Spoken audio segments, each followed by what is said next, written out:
220 cents. Then how much are we getting? We're getting 110 cents. So this is good. Whenever the examiner asks you about the return, which is going to be received by shareholders, meaning your earnings per share have to be always lower than your DPS whenever you're being asked by the investment or rather the return to shareholders. But for the company, it's bad because we are giving too much than what we are receiving. So in terms of the company, it is not good to give too much while we are receiving less. Because earnings, how much that the company earns to every share that they are issuing to our shareholders. Earnings per share. How much are we earning with one share that we are issuing to our shareholders? So always this one have to be bigger than this one whenever it is being asked in terms of the company. In terms of the company.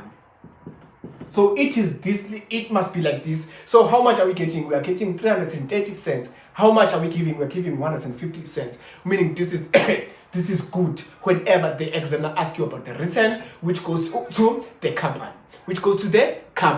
Understand? So your EPS have to always be higher than your what? Than your dividends per share.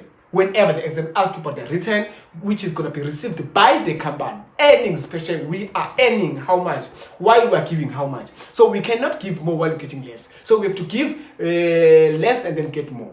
Then dividends payout policy. I said it is the company is giving to show the percentage which is the company giving to shareholders to attract potential shareholders, this is the percentage which we're giving to our shareholders to attract potential shareholders. Remember, always there's a gap principle which is applicable here, which is what going concern.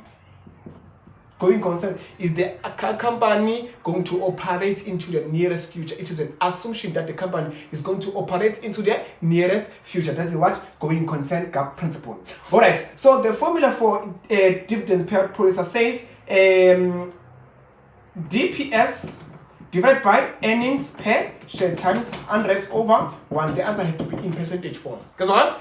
Dividends per share. The formula to calculate dividends payout rate says dividends per share divided by earnings per share times 100/1. The answer has to be in percentage form. So how much into the net profit that we have, which is 100%, how much are we attracting or rather are we giving shareholders to attract potential shareholders?